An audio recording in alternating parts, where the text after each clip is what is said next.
The boy's hands trembled as he lay face down on the cold pavement, the weight of 2 officers pressing on his back. Shoppers froze. Cameras lifted. But before a single word could be spoken, 10 dark SUVs screeched to a halt. Doors swung open. And when 10 FBI agents stepped out, the entire mall went silent. Hey, I'm on the phone with my lawyer It right began now. on a sunlit Saturday afternoon, the kind where laughter drifted through the air and shopping bags swung with careless joy. But near the entrance of the Westbrook Mall, that peace fractured in an instant. A teenage boy, barely 16, stood frozen beside a vending machine as 2 uniformed officers advanced toward him. Their voices were sharp, their tone commanding, their presence heavy. The boy's name was Jalen Brooks, a high school honor student with a backpack slung low on his shoulder and the faint remnants of chalk dust still clinging to his fingertips. Moments before, he had been helping an elderly woman pick up her groceries after her bag had split open. But misunderstanding travels faster than truth. Someone had called the police, claiming a suspicious person was loitering outside the mall. And now Jalen was pressed against the pavement, his breath shaking as cold concrete met his skin. Around them, the world slowed. Dozens of shoppers watched in uneasy silence. No one spoke. No one stepped forward. The officers shouted questions he could barely understand, and each time he tried to explain, his words were swallowed by the rising tension. Jalen's mother, Marcia Brooks, stood not far away, frozen with her phone trembling in her hand. She was a quiet woman, a nurse, a widow, and a believer in second chances. Her husband, Marcus Brooks, had served 12 years as an FBI field agent before losing his life during an operation overseas. He'd taught Jalen that respect wasn't demanded. It was earned through patience, integrity, and restraint. Since Marcus's passing, Marcia had raised her son to walk with quiet strength. Never let anger be the first thing they see, her husband had once told her. Let your silence speak for your dignity. And so Jalen stayed silent, even as pain burned in his shoulder and confusion filled his chest. The crowd whispered. Some took out their phones. Others turned away, pretending not to see. That was the cruelest part, the silence of those who could have spoken. One officer pressed harder, telling him to stop resisting, though Jalen hadn't moved. His voice cracked when he tried to speak, but his words came out soft, almost a prayer. I didn't do anything.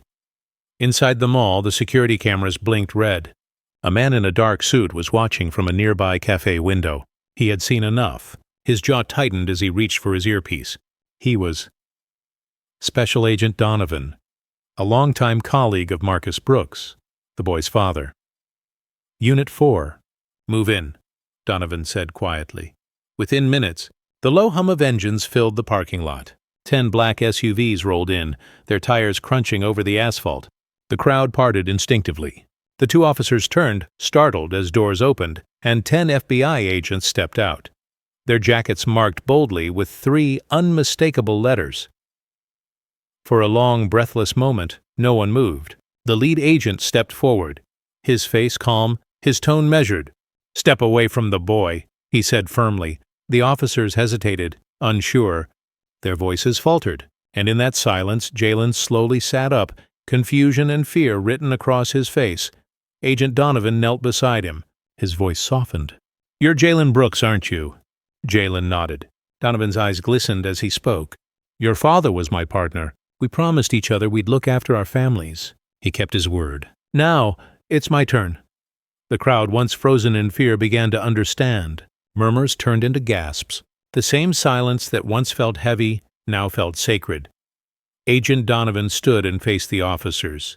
You tackled the son of a federal agent who gave his life protecting this country, he said, not with anger but with deep, restrained pain. You didn't see a threat. You saw a stereotype, and that's the cost of assumptions. The 2 officers, pale and trembling, could only bow their heads. No shouting followed, no vengeance, only silence, the kind that forces reflection. In that moment, every shopper who had stayed silent felt the weight of their own inaction. A young woman stepped forward, tears in her eyes. She picked up Jalen's backpack, dusted it off, and handed it to him. One by one, others followed. Small gestures of apology that spoke louder than any words. As Jalen stood, he looked up at the fading sunlight and whispered words his father once told him. Dignity doesn't shout. It stands still until truth speaks for it. Agent Donovan placed a hand on his shoulder. Your silence was your strength, Jalen. And sometimes, strength looks like patience in the face of power. The crowd watched as Jalen walked toward his mother, her arms trembling as she embraced him. The fear in her chest melted into quiet relief. Around them, the world seemed to pause, caught between guilt and grace.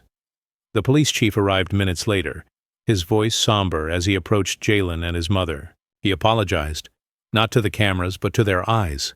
He asked for forgiveness, and though his words were clumsy, his sincerity was clear. Jalen nodded, saying softly, "Just promise me this won't happen to someone else." The chief lowered his head. "That's a promise I intend to keep." And with that, the FBI agents stepped back. There was no spectacle, no cheering, just a simple human moment of understanding, one that felt more powerful than any arrest or headline. As the sun dipped below the mall's roofline, its light caught the edges of Jalen's face, a quiet reminder that even the smallest acts of dignity can cast long shadows. When Jalen and his mother finally left the mall, they walked hand in hand. The same crowd that once watched in silence now parted with quiet respect. Someone began to clap, not in celebration but in recognition. Soon others joined. It wasn't loud. It didn't need to be. In the days that followed, that moment spread online, not as another viral outrage, but as a story of restraint, courage, and justice. People didn't share it because of anger. They shared it because it reminded them that silence, when anchored in truth, can move mountains. And for Jalen Brooks, that day wasn't about humiliation, it was about inheritance. He had carried his father's lessons not in uniform, but in spirit. True strength, he later said in an interview, isn't in the noise you make. It's in the peace you protect. In a world where assumptions can break hearts and silence can be mistaken for weakness, Jalen's story reminds us of something sacred. Respect isn't about who shouts the loudest, it's about who stands the longest in quiet truth. If this story moved you, share where you're watching from in the comments. Tell us what dignity means to you. And if you believe stories like this need to be heard, subscribe for more real stories that honor quiet strength and the unseen heroes who still walk among us.